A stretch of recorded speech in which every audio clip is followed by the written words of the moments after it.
Hello అండి. అందరికీ కూడా వినాయక చవితి శుభాకాంక్షలు. అందరూ బాగుండాలని మనస్ఫూర్తిగా కోరుకుంటూ, ఈ వినాయక చవితి రోజున ఒక మంచి విషయం అయితే నేను మీతో డిస్కస్ చేస్తున్నాను ఈ వీడియో ద్వారా. సో, మనం రోజు ఎన్నో అనుకుంటాం, కానీ అన్నీ చేయలేం. కానీ ఒక చిన్న ఆలోచన, ఒక చిన్న థింకింగ్ మనల్ని ముందుకు తీసుకెళ్తుంది. ఇప్పుడు ఇంట్లో ఉన్న ఆడవాళ్ళే తీసుకోండి, బయటికి వెళ్ళే వాళ్ళైనా ప్రస్తుతం ఉన్న ఈ బిజీ లైఫ్‌లో కనీసం మన కోసం మనం ఒక 5 నిమిషాలు టైం కూడా ఇవ్వలేని పరిస్థితుల్లో, ఒక్కసారి వెనక్కి తిరిగి చూసుకుంటే ఏంటి జీవితం అని మన కోసం మనం ఒక 5 నిమిషాలు ఇచ్చుకోలేమా అని ఒక్కసారి ఆలోచిస్తే, ఒక చిన్న ఆలోచన, ఒక చిన్న అడుగుని ముందుకు వేసేలాగా చేస్తుంది. అంటే నేను చెప్పేదొక్కటే.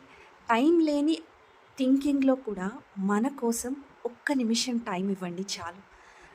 ఆ ఒక్క నిమిషం కాస్త మన కోసం అని ఆలోచించినప్పుడు ఖచ్చితంగా ముందుకు వెళ్తుంది.